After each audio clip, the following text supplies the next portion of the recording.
entrepreneurship is a global revolution. It is not similar to small business that normally we associate the term to.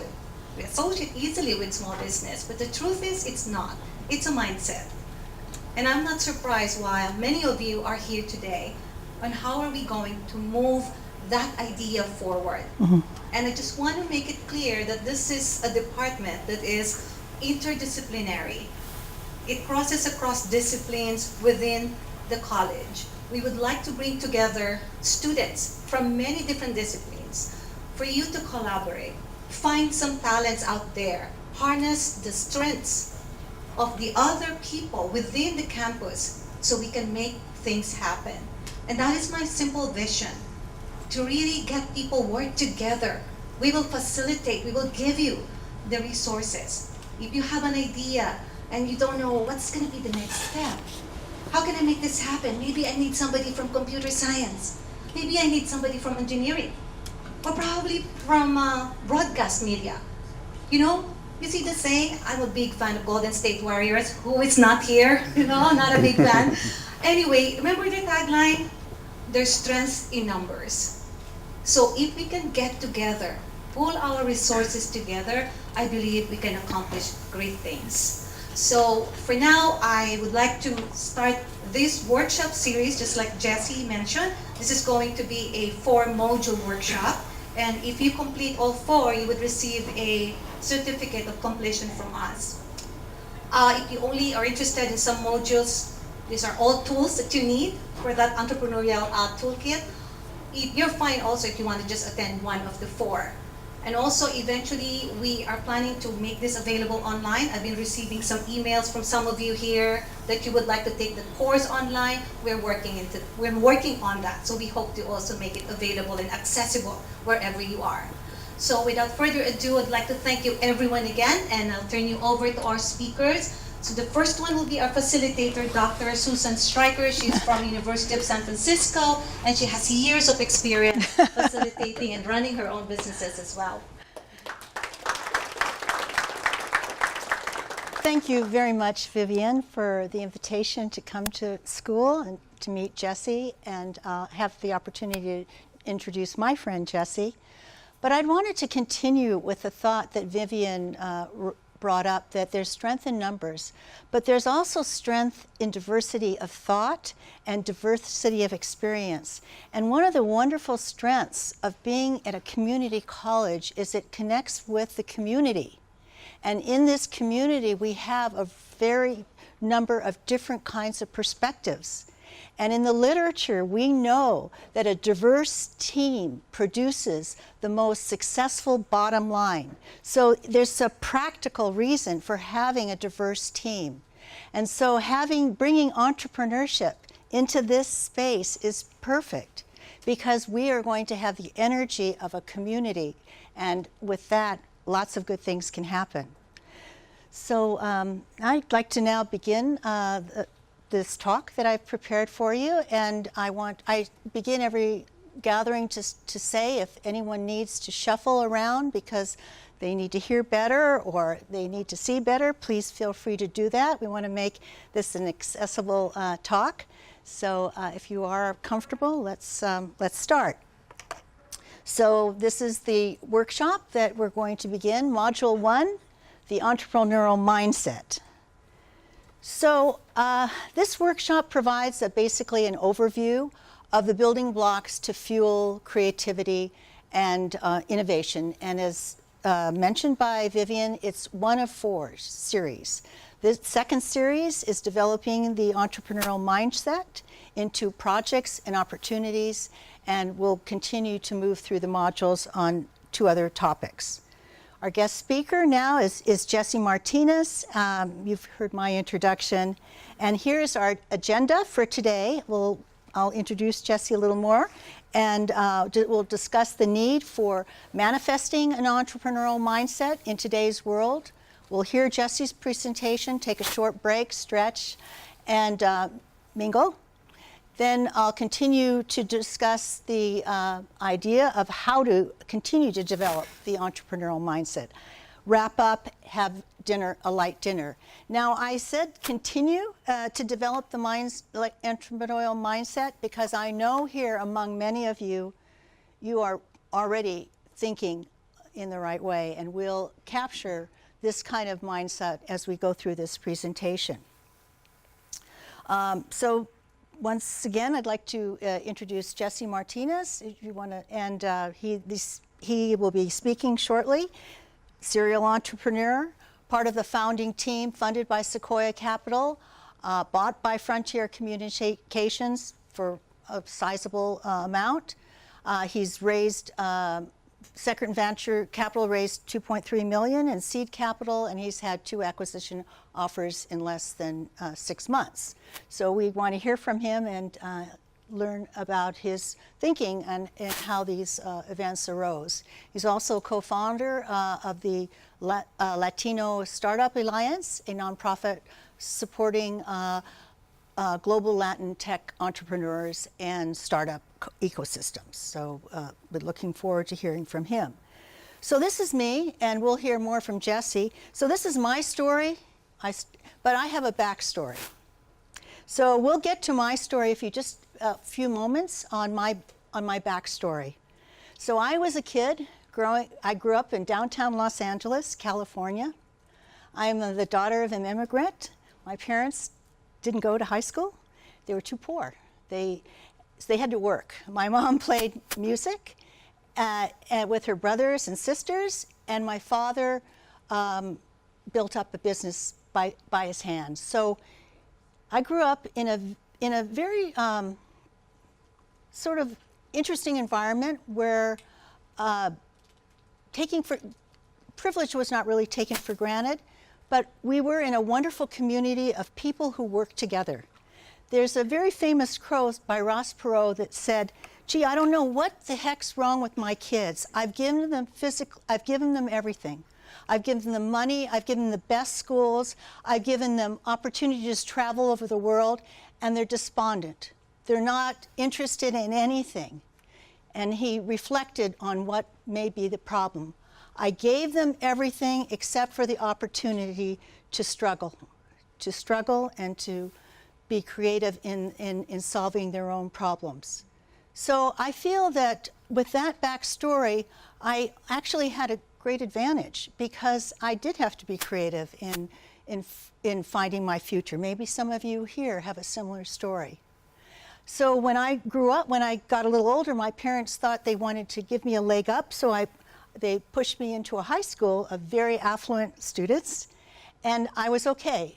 I rose to the occasion, I did my work, but my brothers didn't want to go to the school. They wanted to go back to the old neighborhood and go to school with their friends from this very diverse neighborhood.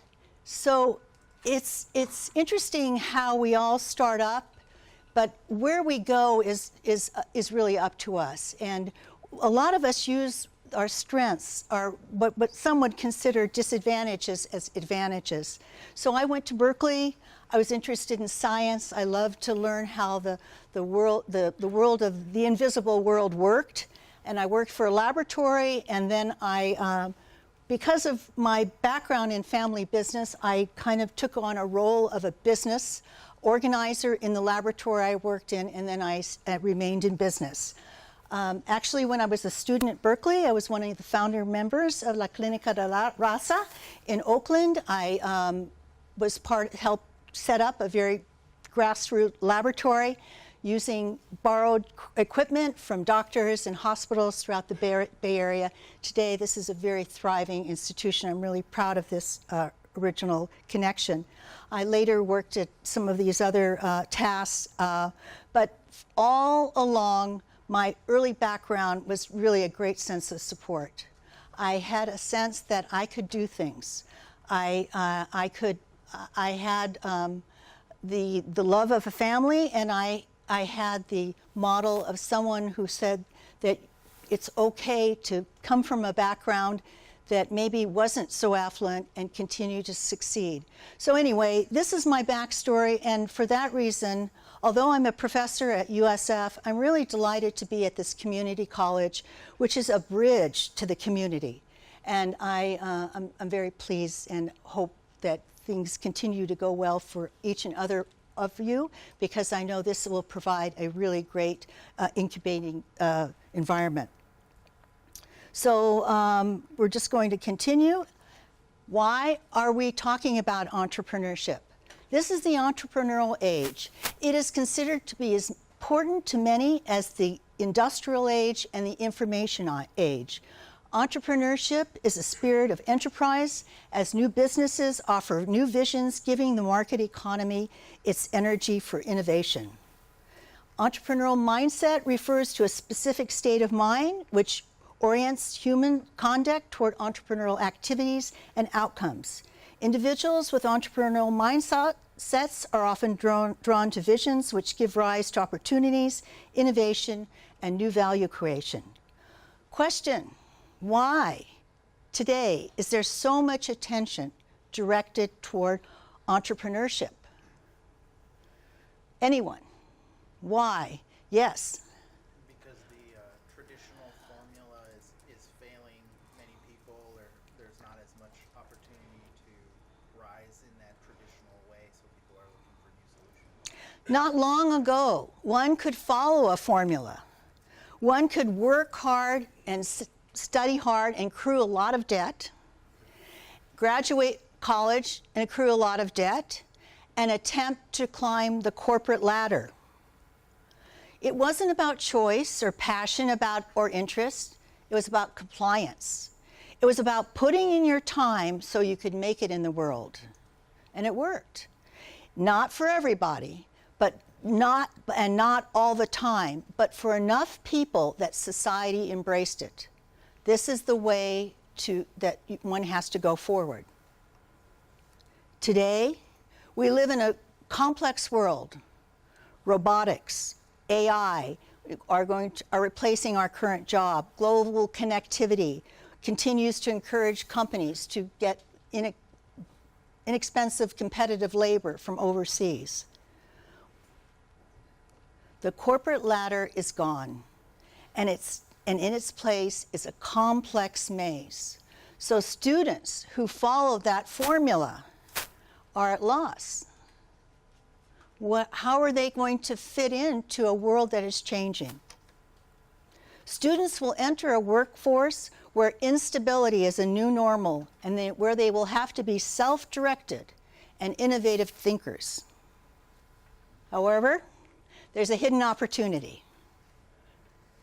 True, the rules have changed, but that also means the students can rewrite the rules. Everyone will need to think like an entrepreneur in order to thrive in a changing world. You may not invent a company, but you will have to invent and reinvent your jobs in order to stay relevant. In other words, you'll need to be nimble, adaptive, and have an entrepreneurial mind. We often hear that our students will work in jobs that don't exist right now. But here's another reality. You will be the ones who create these jobs. Over time, I believe that it's not about a transferable skill set, but more about a mindset.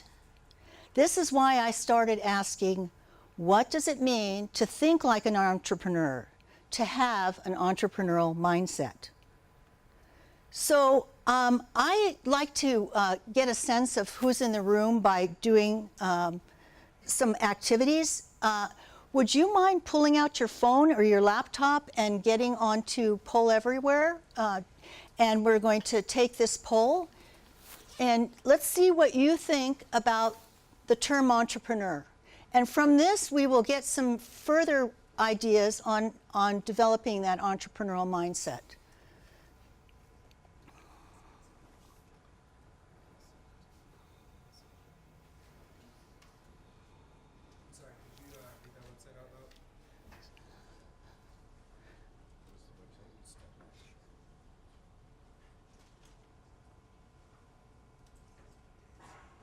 Can you get on, Jared? Brenda, can you get on?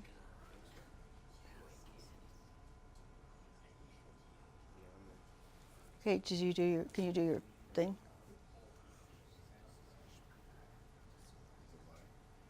Mm-hmm.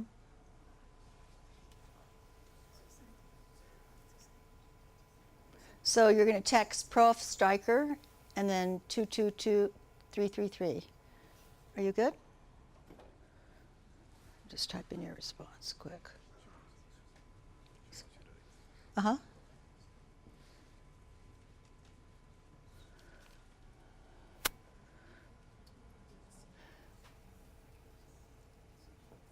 Visionary? New methodologies? Where you are your own boss, where you create your own destiny. Can think on your feet? Certain amount of risk. Leadership, creativity. Working for yourself. Yeah. Working 100 hours for yourself. Who has that experience? That's for sure. Make your own way. Head of the trend. Creating new opportunities. Yes, your own boss. Creating your own destiny. Free thinker, no limits. How to save lives. Well, see, that's the thing. Is an entrepreneur just for profit? Or can an entrepreneur be for social issues? An entrepreneur make the world a better place. Because an entrepreneurial is about disrupting, as we heard earlier. It's about making change. A person who solves a problem, thinking outside of the box. A person who takes the risk of starting and maintaining a business. Learning by creating. In entrepreneurship, we say learning is a great outcome of failure. If you don't fail, you don't learn. And we also say that you should try to fail very early because you don't want to invest too much time in something that's not going to really work out. So there's an expression, try, fail, learn, and continue the loop. A person who sees opportunities, wonderful. Putting out fires, yes, that's a practical. All right, so we're all on the same page in terms of thinking. What are the social competencies of an entrepreneur? What are some of the characteristics? We'll keep going. My bet is if you ask anyone on the street to describe the term entrepreneur, unlike you, they will say aggressive, opportunistic, someone with a big personality. But this room is a little wiser than that because we know that these are only the externals that people see. The internals is what you've identified. This depiction of a big personality, aggressive, risk takers, it's only partially correct. All of us are entrepreneurs because we are born with the innate ability to survive. And survival skills involves innovative thinking. Think about the time you needed to make a decision, a choice that involved doing something innovative, something that you were not accustomed to doing, so that you could move on, adapt to a challenging situation. In our normal course of daily living, we are faced with choices that require adaptive learning, adaptive thinking, and problem solving. We are selling ourselves short if we do not define ourselves as entrepreneurs. If we choose to accept that entrepreneurs are the other people who take a chance, who think and act differently when challenges arise. Let's further explore this entrepreneurial mindset upon hearing some thoughts from Jesse and his journey through entrepreneurship. So I'd like at this point to welcome our speaker, our guest speaker, our Jesse Martinez. I just made a note to myself. As we hear Jesse speak, maybe if you'd like to take some notes on some questions you may have, and if they don't get answered, maybe at our break, you could have a word with him. All right, Jesse. Right. Thank you, Susan. How's everyone doing? Good. I feel very honored. I didn't realize there's going to be such a big turnout, so thank you. Thank you, Susan, dear friend, for inviting me and having me here, and also thank you to City College and the other Jesse and Vivian for the warm welcome. And so, quick question for you guys. What brought you out tonight? Like, why are you here? Maybe a few hands? Passion for entrepreneurship. Okay. There you talk. Okay, thanks. Anyone else? Yes, sir. Group of like-minded people. Okay, good. Well, you know, one of the things that I tell my entrepreneurs and also my students is that first step is showing up, right? And so make sure that you always show up for events, right? Show up for conferences, show up for talks, show up for those meetings with mentors and advisors. And because there's a ton of tools and resources out there that are available that, you know, people want to help, but you have to show up. And so I'll start with sharing my journey. So I've been in San Francisco over 20 years. I got brought out here by a startup. And so let me go back to my beginnings. So I was born and raised in Houston. Both of my parents are from Mexico. My mom had a second grade education. My dad had a ninth grade education. So education for us was very important. So it was a priority in our lives. I went to Texas A&M, studied engineering, and I followed the traditional path. After I graduated, I worked as a project manager, project coordinator, probably about 3 years. And then from there, I found my way out west in Scottsdale, working in technical sales for a computer networking company. From there, in 1996, for some of your times here, I was actually at the bookstore, Barnes & Noble, when we still had them. And I was reading the paper, and for whatever reason, I went through the classified ads. And this one ad caught my eye. It said, internet sales for an internet company. And so I faxed in my resume, when we still use fax machines, and I got called. So I went through the phone screens, they flew me out. So the startup was actually based in Sunnyvale. And with that startup, I became employee 27, so I was part of the early team. And we were funded by Sequoia Capital, as Susan shared. In less than a year, we went from a startup to part of a public company, trading at $35 a share. And so we went through 2 acquisitions. So we went from small to thousands of employees, which was Frontier Communications based in New York. Because of that experience, right, fast growth, we were one of 2 pioneers in the web hosting and services space. So we were hosting Yahoo, Netscape, and some other marquee brands. With that experience, the access to the founders, the access to other entrepreneurs, and so seeing the founders from other tech companies come to our Friday afternoon barbecues. Back in the early days, we had, I think we were one of the first pioneers around beer taps at tech companies, and so that was a lot of fun. So I caught the startup bug. So in '98, I stepped away.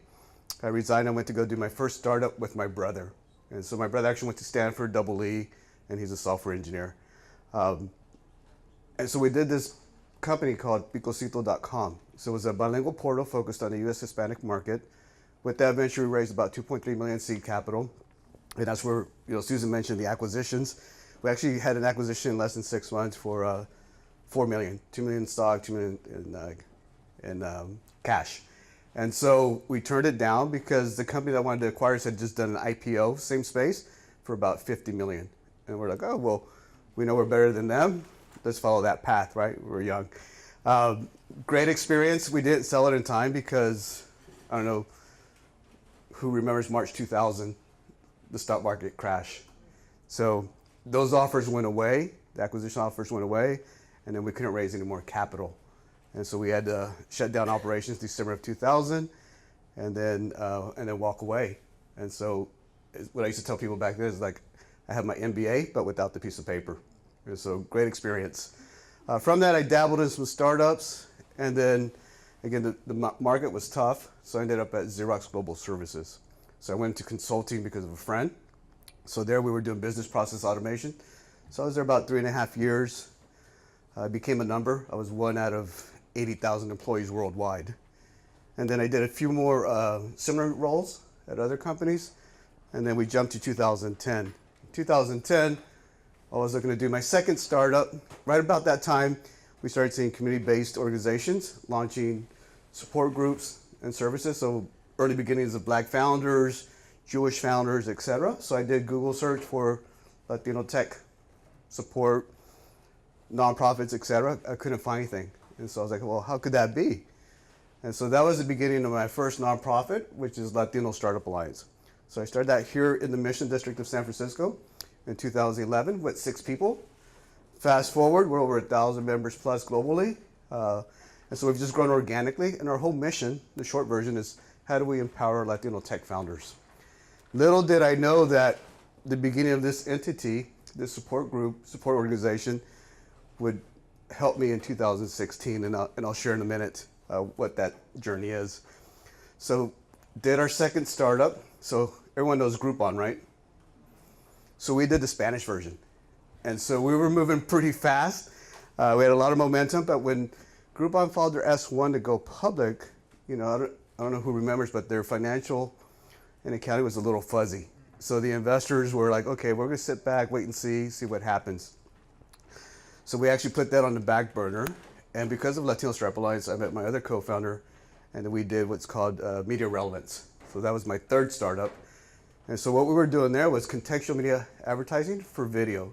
So we were taking the closed caption string from the video and then run it through our algorithms to look for exact words, right, keywords, and phrases to pair it with advertisers. With that startup, we went through 3 accelerators, Momentum, Hackers and Founders, and then also Startup Brazil. So with that entity, I ended up spending 3 months on the ground in Brazil, working with one of the major media companies, global. And so, unfortunately, I didn't finish that journey because of family health issues. And so I had to take a little time out.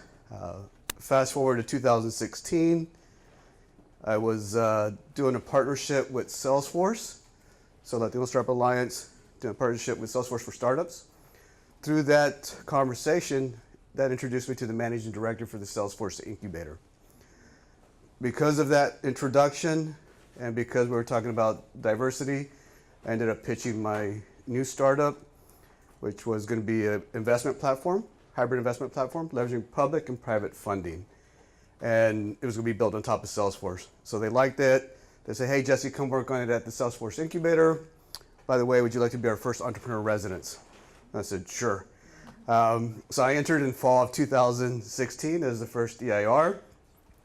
While I was there, meeting people from Salesforce, learning about the ecosystem, learning about the career opportunities globally, and then also just having an understanding that, hey, you know what, we could use more diversity within the Salesforce ecosystem. And by the way, these opportunities are not trickling down to our diverse communities.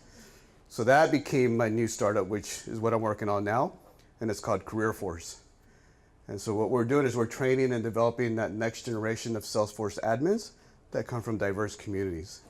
And so the way we define diverse communities is certainly diversity, community colleges, moms, those over 50, Native Americans, dreamers, Puerto Rico, also those with disabilities, and then a vocational track for public high schools. So that's our roadmap as far as our thesis. And then we also plan to expand across the US and then do Career Force Mexico, Brazil, Argentina, Colombia, and then we'll do a tangent to Japan to help support gender diversity. So we have a lot of work to do. But feel very blessed and fortunate that we have the support of Salesforce. In addition, I have 2 more organizations. The next one is Dev Mission. So a little over a year old. We're actually based in the Mission. So we're working with diverse youth, ages 16 to 24, and providing the training.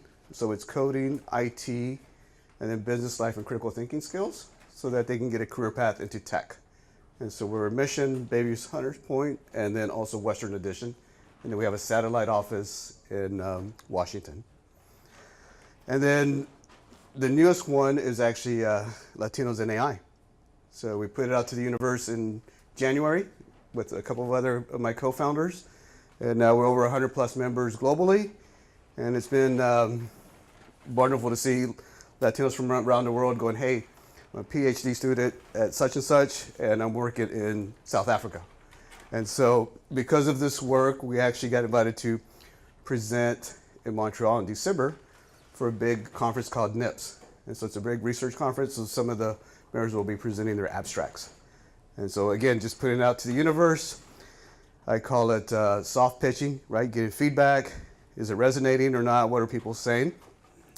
And then along that same lines, we're starting to plant the seeds for Latinos in blockchain and crypto, robotics and hardware, and I think the last one will be like cloud technologies. So we have a lot of work to do. So now what I think about these days is really legacy because I've been here over 20 years and being in tech.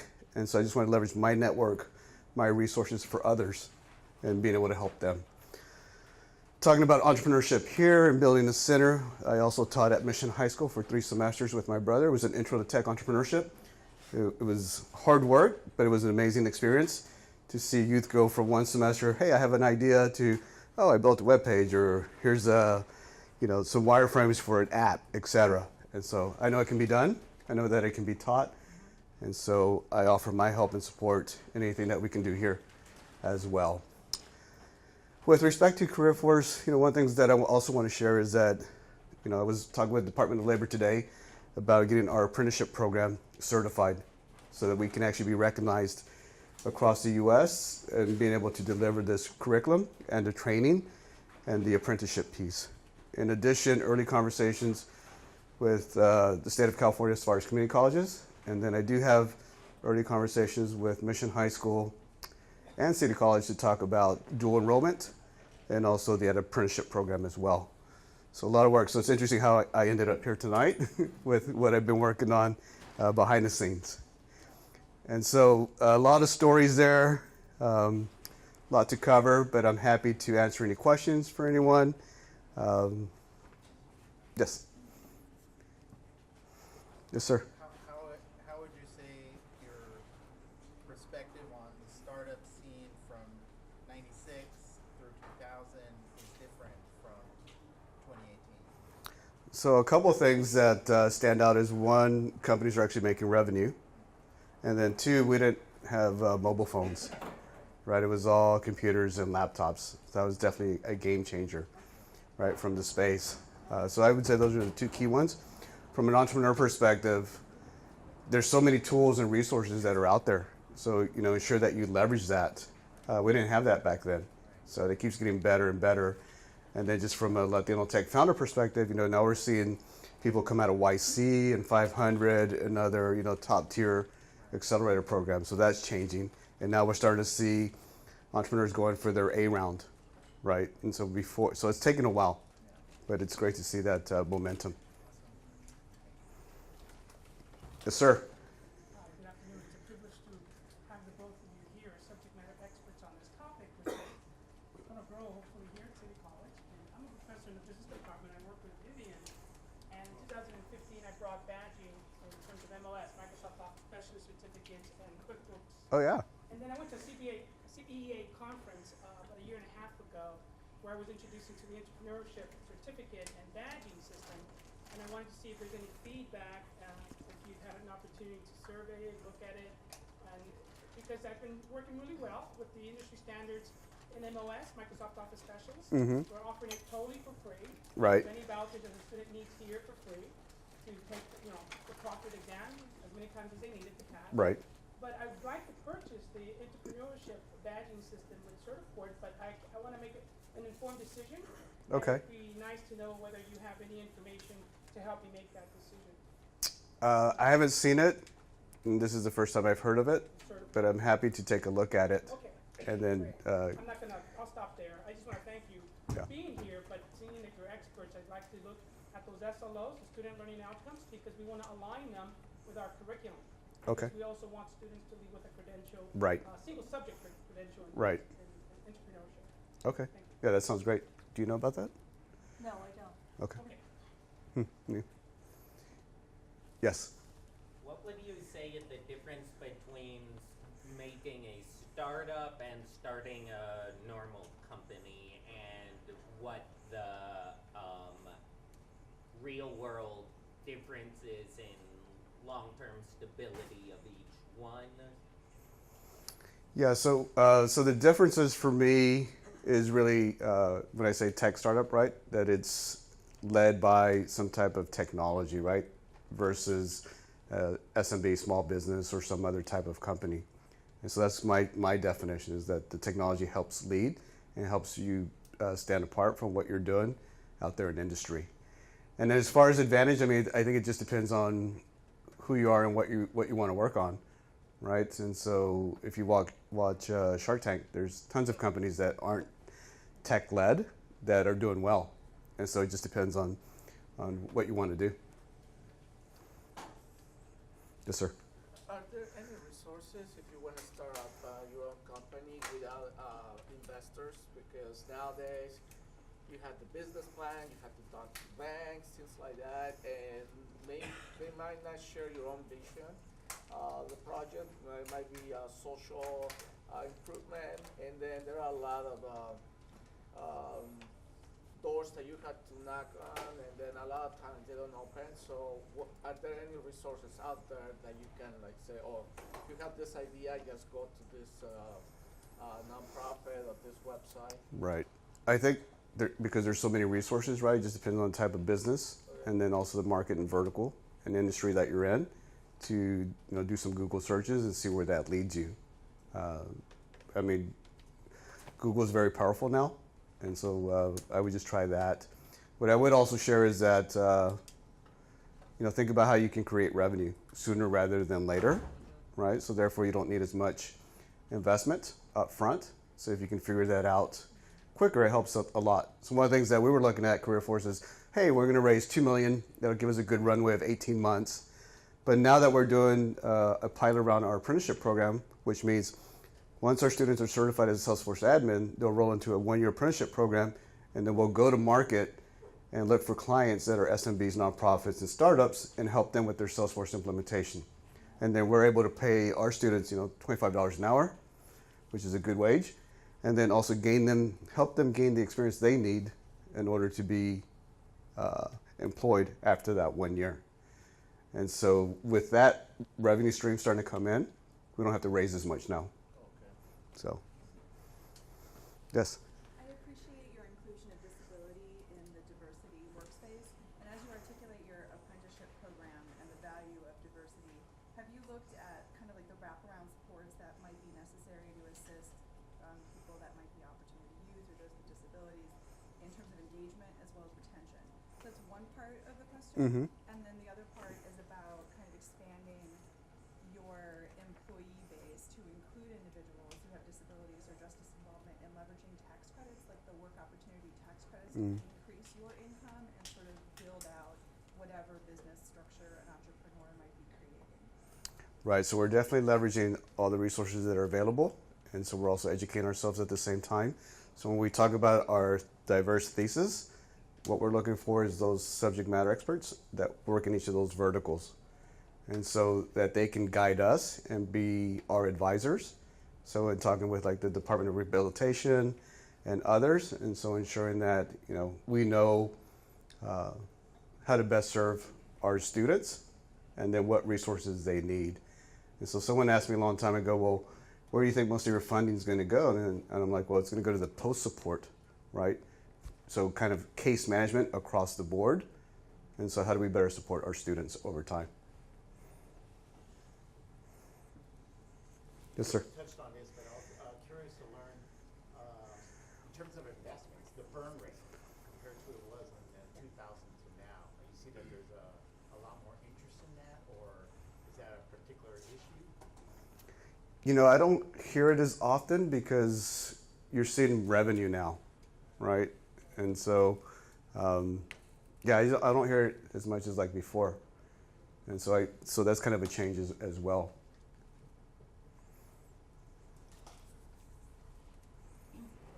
Anyone else? Yes, sir.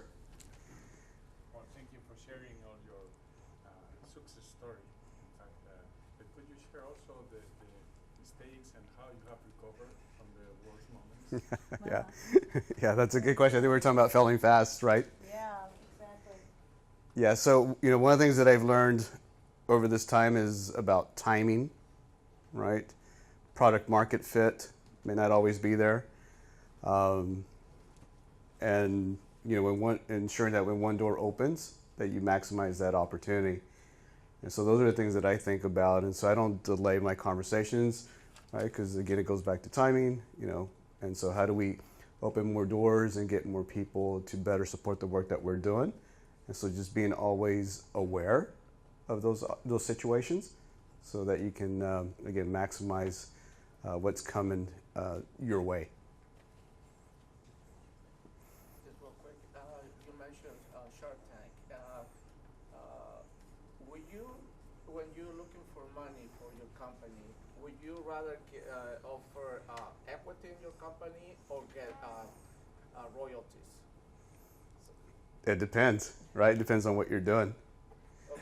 Yeah, yeah, because now, we see a lot of companies doing, after they raise some money, they look at debt. So instead of giving up equity, they just raise a round of debt, right? Which then they just pay back versus giving up more ownership of their company. Yeah.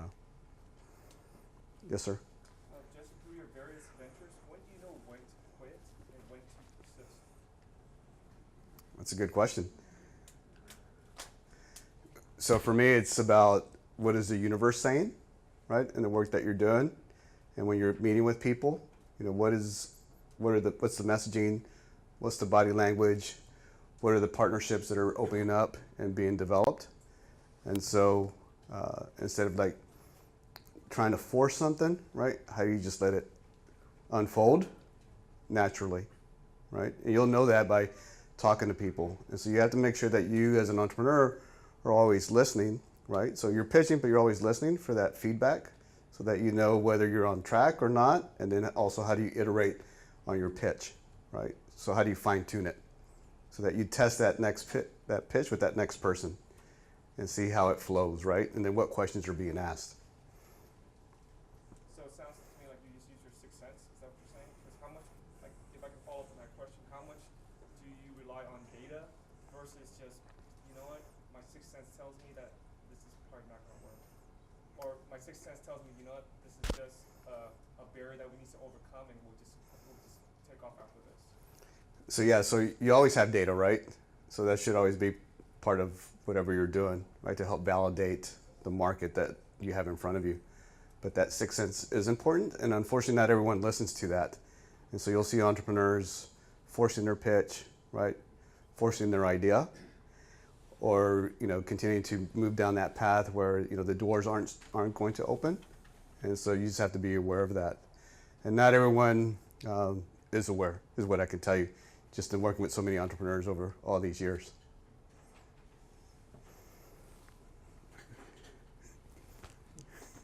I just was wondering how you deal when your business idea fails. Besides crying? Kind of. You just, it's tough, right? Because it's your baby. And so, again, thinking about data, what is the market saying, right? What is the universe saying? And just being able to accept it, right? And so you just have to let it go, right? And so we'll just like the Groupon, right? The all in Spanish. Like if I talk about it, if I still kept talking about it, right, I would still keep getting validation. But I knew from an investor perspective, it wasn't resonating. And so that's why we just like, hey, let's just put it on the back burner and move on. Could I jump on this one? Yes. This question is a really a difficult question because, as Jesse suggested, we don't like to let go of our baby that we've nurtured and gave birth to. But sometimes we have to have an exit plan. And some people have different versions of when that exit plan needs to be built out. Some entrepreneurs think that exit plan needs to be built into the initial plan, so one knows pretty much when it's time to exit. Others feel that that exit plan will reveal itself as the company develops. You have any thoughts on that? Exit plans? Well, my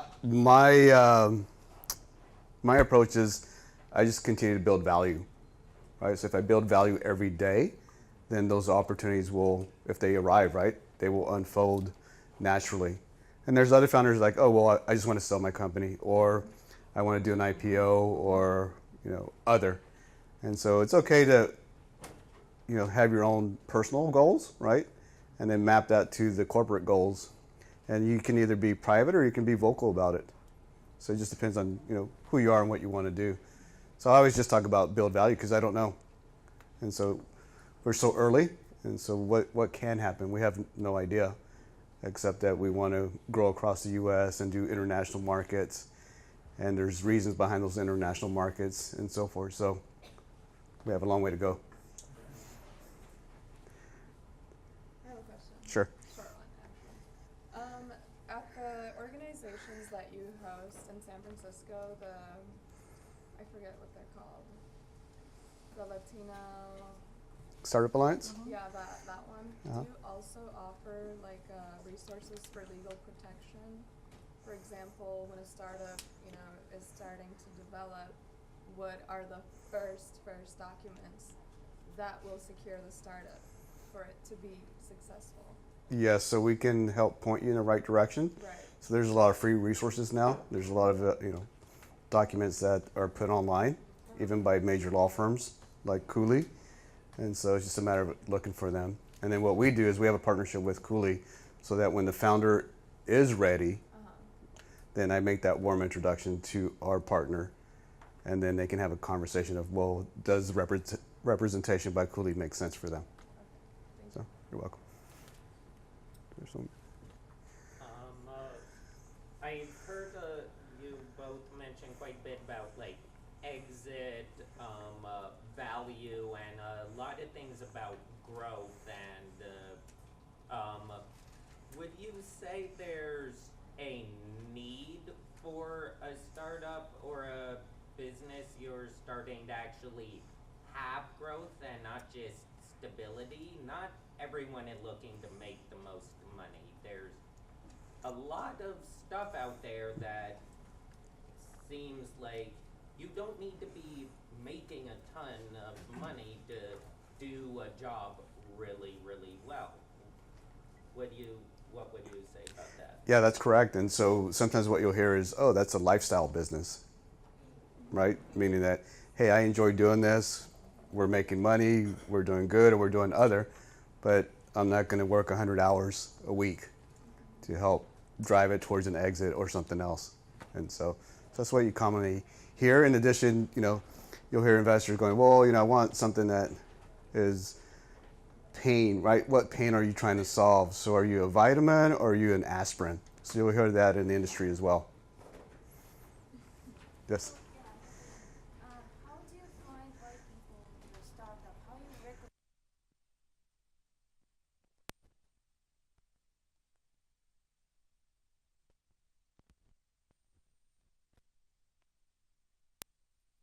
recognize? The team's always the toughest part, right? Because the early people are critical to your success. And so usually it's people that you know or that you've known for a while because you trust them, you have some type of relationship with them. The worst thing that you can do sometimes is bring someone on board just because they're your friend, right? So that's kind of the gotcha. And so you have to split those two, right? Friendship and business. And so you have to go in with that business mindset and say, okay, do I want this person on my team? And especially when you're looking for a co-founder, right? Because that's almost like a marriage, because you're going to be spending a lot of time together. And, you have to be able to support one another and have each other's back. And so you'll see a lot of issues around co-founder disputes. And so you want to try to avoid that. Yeah, I have a personal comment on that. And bringing in people who share your similar values. And one doesn't know what values what the values of the other person until there's a confrontation, a problem. Mm-hmm. And that happened with me, and maybe it's happened with you, Jesse. Mm-hmm. I was in a business, and one of my partners had a different idea of what was right and what was wrong.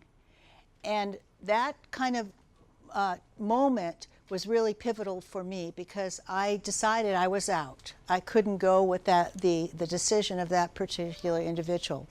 So I wonder how you would address that issue of values and what your experience has been when they collide. It's so important, right? Values, ethics, morals, principles, especially when you're doing a company with someone. And so you can't really deviate from it because it's probably going to cause some pain later on. And so you just have to be very diligent in being able to interview someone and do you really want to work with them all these hours? Because it's critical because you don't want to lose time, you don't want to lose cycles. You want to make sure that you're productive and not being unproductive. in these type of conversations. And so you gotta be able to walk away, which is hard. This is a slightly personal question. You don't have to answer it directly, but obviously working 100-hour weeks, putting your heart and soul into these creations that you're trying to bring into the universe, you know, you requires a full commitment at times, but we all have other responsibilities to our family and other people who depend upon us. So how do you manage that? Because you know, that's a big factor in life. Yeah, so that work-life balance, yeah, it's a difficult one when you're a founder, right? And you're thinking about your venture all the time, right? And then you're having dreams about it. And so, yeah, so I wake up thinking about things. I was like, oh, wait a minute, that was in my dream. And so, yeah, it can be healthy, unhealthy. I mean, it's different for everyone. And so what I try to do is I just try to go to the gym in the morning, so get that out of the way. And then I try to go on hikes or runs, you know, for myself. But because I'm so committed, and I've been through this, you know, for many years, right? So not married, no kids. And so I have less things to worry about and just worry about myself for now. Yeah. Yeah. And so it's not always good. Yeah. I have a question. So, apropos of being here at City College, a learning environment, I wondered if you could comment on the value of being a subject matter expert, independent perhaps of the curriculum that one takes, but just in general. How important is it to really understand a particular area well to be an entrepreneur, in order to be an entrepreneur? Well, you have to know your business, right? So, the subject matter expert, you have to know the data, right? When someone asks, well, who are your competitors? You can't say, well, there are none, right? Because all the investor has to do is do a quick search, and they're pretty good at searching on Google. Oh, yeah. And so you don't want to, you know, lose credibility. And so I think that's one of the things, is always being open, upfront, and transparent in your conversations. And if you don't know something, just tell people, I don't know. But make sure that you are, because it is your venture, right? That you know the data and that you are that subject matter expert. And they say it's what, 10,000 hours to be considered SME? Yeah. So you do have to pay your dues. There are some stellar examples of someone who's just who's come across some gadget or service, but usually it requires a certain amount of hours of delving into that subject and learning everything you can and doing diligence. So everyone familiar with this phrase, due diligence. You need to find out as much as you can about the area you're in, because if you don't, it will be revealed very shortly and you will be on the back foot. And in entrepreneurship, you want to be in as strongest position as possible, because you are the disruptor. You are offering an alternative. You are offering a change. You are offering a different mindset. Thank you. Thank you. Any other questions? So I do have one more org that I forgot, and it's Dreamers in Tech. So if you know anyone, have them reach out to me. We're doing an open house next Thursday at the Impact Hub in San Francisco. So Dreamers in Tech. Wonderful. Jesse. What time is that about? 5:30. Yeah, what is, would you explain a little bit more? Yeah, so it's a new organization focused on supporting dreamers that are in tech or want to get into tech. Okay. So building a community. Yeah. Jesse, this has been such a pleasure seeing you again, and thank you so much for joining us in this conversation. I know there will be other follow-on questions. Can I forward them to you? And Yes, please. okay. Feel free to reach out to Susan. She has my contact information. However, I can be of help and support. And then, again, because I don't sleep, I'm not married, I don't have kids. I have to run a meeting, the practice manager around AI from Accenture. And so I have to run to that. So my apologies for not staying here and having dinner with you guys. Oh, But please thank share you. my contact information. Yes, well, thank you so much. Thank you, everyone. Thank you. Okay. Good to see you, love.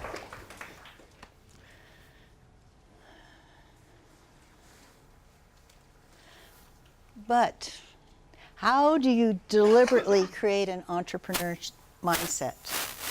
Are there deliberate ways and methods that you can implement such a winning attitude in your life? And the answer is yes. Those of us who teach entrepreneurship feel that there are tools that you can avail yourself upon, plus the resources Jesse's mentioned. But before we tap into the resources, we need to really find out what we're looking for, what we're looking to change. So if we make a careful study of some of the most prolific minds in entrepreneurship, there is a common thread of action and a behavior that sets one up for success. But rather than this behavior is not very difficult to know, it's just it's pretty much common sense and logical ideas that we all can introduce in our life. And these are based on observations that we need to do, affirmations that we really need to do in our life to sustain an entrepreneurial view of life. We really do need to engage in positive talk.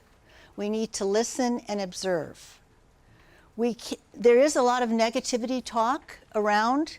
I'm certainly around where I work at the university, a lot of quibbling, a lot of scarcity talk. We don't have this, we don't have that.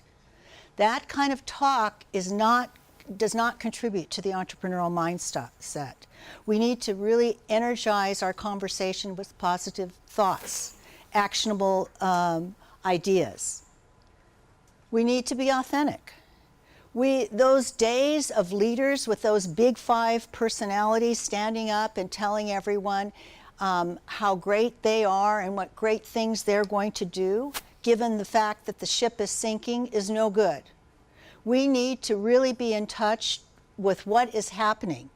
So when we come up with an entrepreneurial idea that is being undermined, we really have to acknowledge it.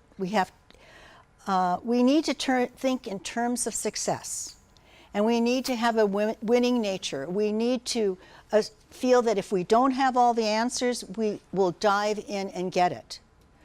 We are the nimble group of people that are willing to work. We're not going to expect our PAs and our assistants to bring us the information. We're going to go after it because we are passionate and we're interested.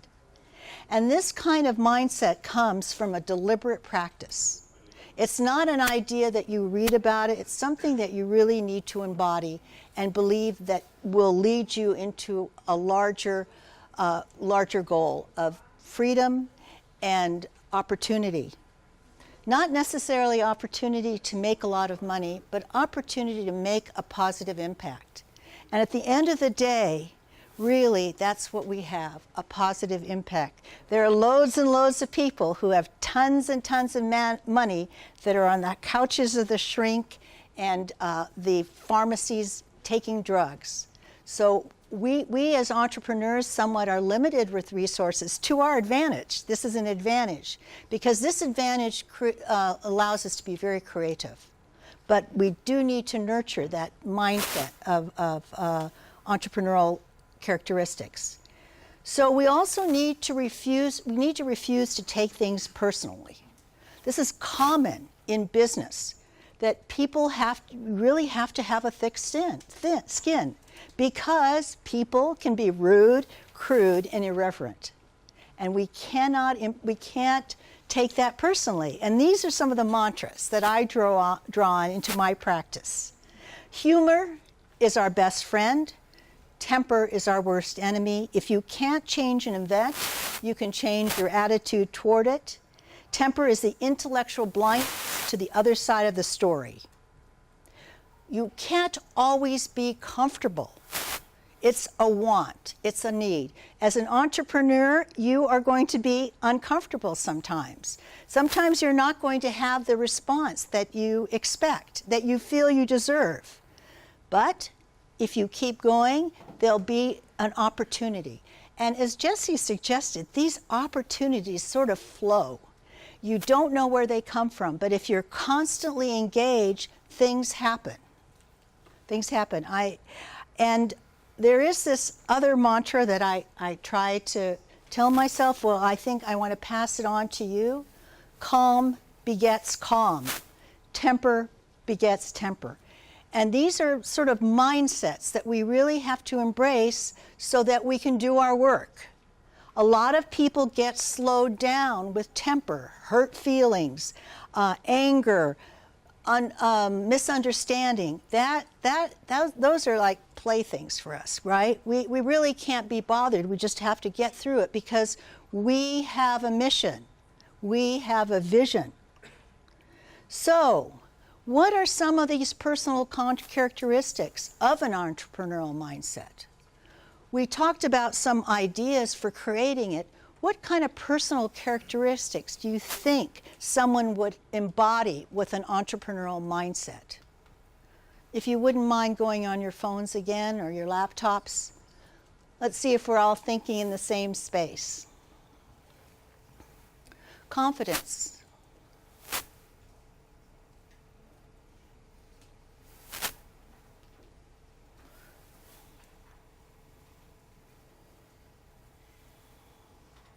Hard worker.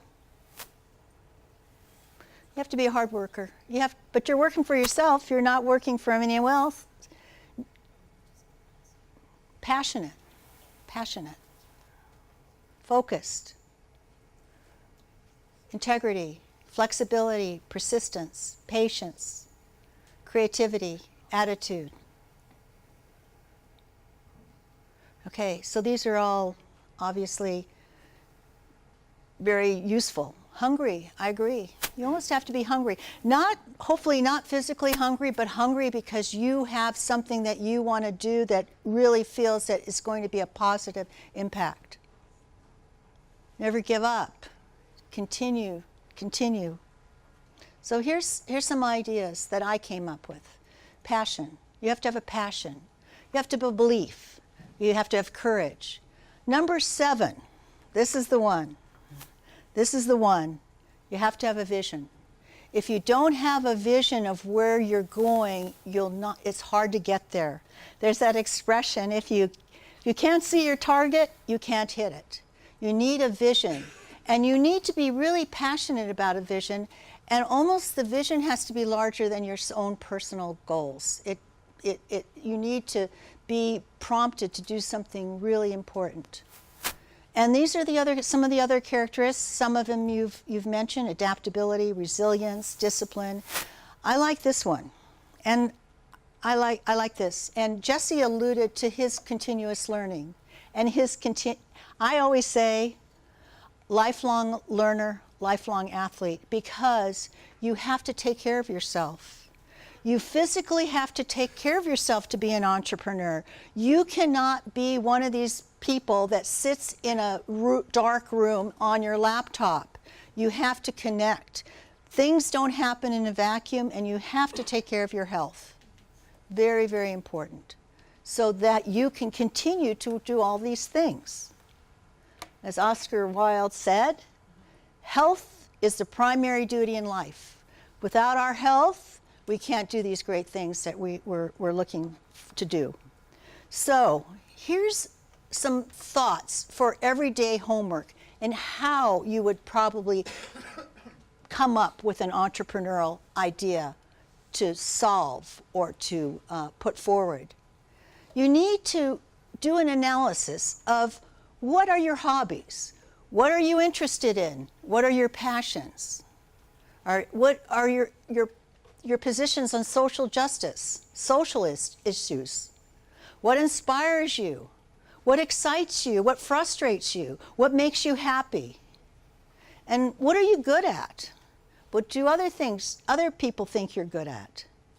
And this is where I feel it's most important as an entrepreneur, is to be an anthropologist, to observe what needs to be done, what needs to be changed, what needs to be disrupted, whether it's social interests, issues, or your hobbies, some kind of new helmet for sports. What did you come up with in your group, Jared, for sports and fashion? Oh, we had an idea of 3D printing clothing Okay, so if I were in, Jared has taken one of my classes along with Brenda, and we throw out an idea. Let's talk of one of these fields that maybe you're interested.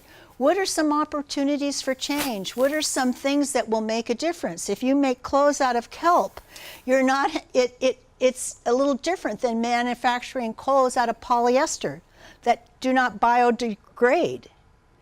So having a moment to sit aside and think about these thoughts will give rise to some entrepreneurial ideas. One of the students here asked about loans and debt and royalties and sharing equity. I say wait on that. The sharks in Shark Tank won't invest in you unless you really have demonstrated that there's a need and that you have a following. So there's certain steps that you can take once you identify one of these products within these areas of your own expertise, and you can do some feasibility studies. You can do some surveys and just get a random sense of how this idea would be received in the marketplace. You don't want to rush. The worst thing to do is rush from this to spending money.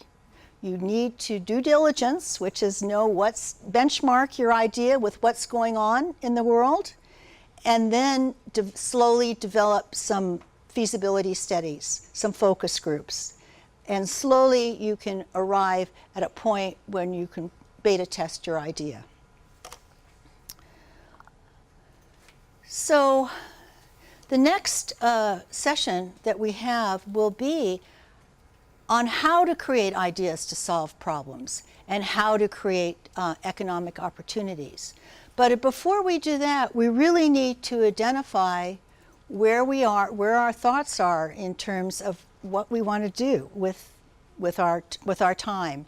And I leave that last slide to you to consider for generating some ideas.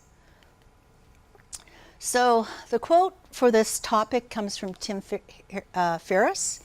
An entrepreneur isn't someone who owns a business, it's someone who makes things happen. So if you want to make things happen within the context of the business, you are an entrepreneur.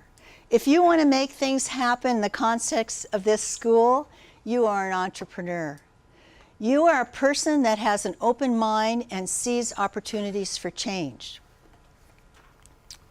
So I wanted to suggest that if you had a wish for a change, consider what it would be. And finally, that change has to be in context with a team. No one works alone.